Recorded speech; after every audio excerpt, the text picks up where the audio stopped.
There are literally dozens of patents dealing with ways of beaming sonic transmissions directly into people's minds. This was once called telepathy. Today it's just modern day technology and advertising. Yes, I understand this sounds absolutely bizarre. Where's the proof? Where is it? We've recently seen Al Gore and Prince Charles appear in holographic form, but do we actually know of any such encounter we can attribute holographic technology as to having been used as part of a supernatural psyop? I believe we do. It's just a matter of looking at information. ABC News by ex-CIA spy John Kiradu. The topic was waterboarding. Kiradu came out in an un-CIA-like fashion and proclaimed that waterboarding is torture.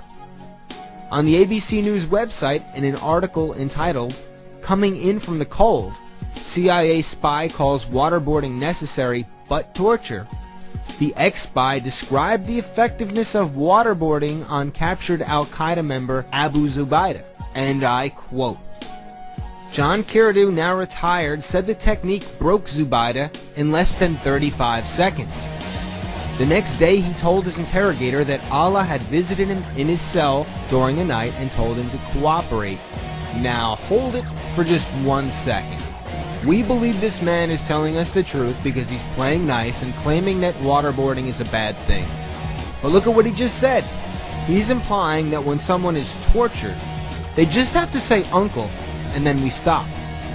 You would think that if Zubaydah was cracked in 35 seconds, that would mean he was spilling the beans only seconds after that. As in, okay, fine, I'll talk, please, no more, no more. Not, oh my goodness, I'm glad you stopped. I didn't like that very much. I guess I'll go get some sleep, and I'll think about maybe telling you something tomorrow. And if we are to believe that it was indeed the waterboarding that broke him, then why would he bother telling his interpreter that Allah had visited him in his cell during the night and told him to cooperate? His interrogator knew he was waterboarded. He wasn't going to save any face with his interrogator. Remember, they broke him the day before, and they didn't get any information out of a quote-unquote broken man until the next day after he claimed Allah came to him in his cell and told him to cooperate. I'm not making this up. Watch for yourself. Pay attention to the body language. You decide for yourself if this makes any logical sense. And that was one of the techniques. Waterboarding was one of the techniques, yes. And was it used on Zubaydah? It was. And was it successful? It was. What happened as a result of that? He resisted. He was able to withstand the waterboarding for quite some time, and by that I mean probably 30, 35 seconds. That's quite some time. Which was quite some time. And a short time afterwards, in the next day or so, he told his interrogator that Allah had visited him in his cell during the night and told him to cooperate because his cooperation would make it easier on the other brothers who had been captured. And from that day on, he answered every question just like I'm sitting here speaking to you. In a willing way? In a willing way. So in your view... And after watching that, I can only come to one conclusion. This man was not waterboarded. If he was waterboarded, he was not broken during the waterboarding. He was broken through a psyop. If he was broken from the torture, he would have spilled the information right then and there. I think what you're seeing here is an experimental use of cutting-edge holographic technology to see if people will buy it, to see if it's believable. And just in case I'm right, I have to do what I am about to do. In the Bible, Jesus was very clear about what his return would be like. In Matthew 24, his disciples asked him point blank, what is the end of the world going to be like?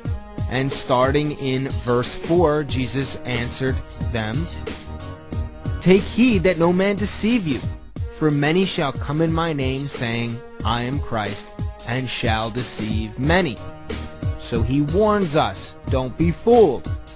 And then again in verses 23 through 26 we read, then if any man shall say unto you, lo, here is Christ, or there, believe it not. For there shall arise false Christs and false prophets, and shall show great signs and wonders, insomuch that if it were possible, they shall deceive the very elect. Behold, I have told you before. Wherefore, if they shall say unto you, Behold, he is in the desert, go not forth. Behold, he is in the secret chambers, believe it not. And then in verse 36 we read, But of that day and hour knoweth no man, no, not the angels of heaven, but my Father only. No man knows the hour. If anyone out there believes in a pre-trib rapture, I'm not going to argue the point. Just be sure you're spiritually prepared just in case. Pride enables us to believe we aren't appointed to physical wrath, while Christians all over the globe are being hunted and killed like animals. Spiritual wrath, however, is something very different from physical wrath, and we're promised salvation, and as such, we are exempt of spiritual wrath. But beyond that, we were warned repeatedly that others would come using Jesus' name. We were specifically warned to look out for false prophets and great signs and wonders. I, for one, can't imagine a greater sign and wonder than a false rapture meant to crush and demoralize the Christian community while indoctrinating the rest of the world into the Antichrist religious system. Satan's had an awfully long time to plan out this end times deception. I personally feel it would be a grave and dangerous mistake for any Christian to underestimate the cunning nature and deceptive power of the serpent.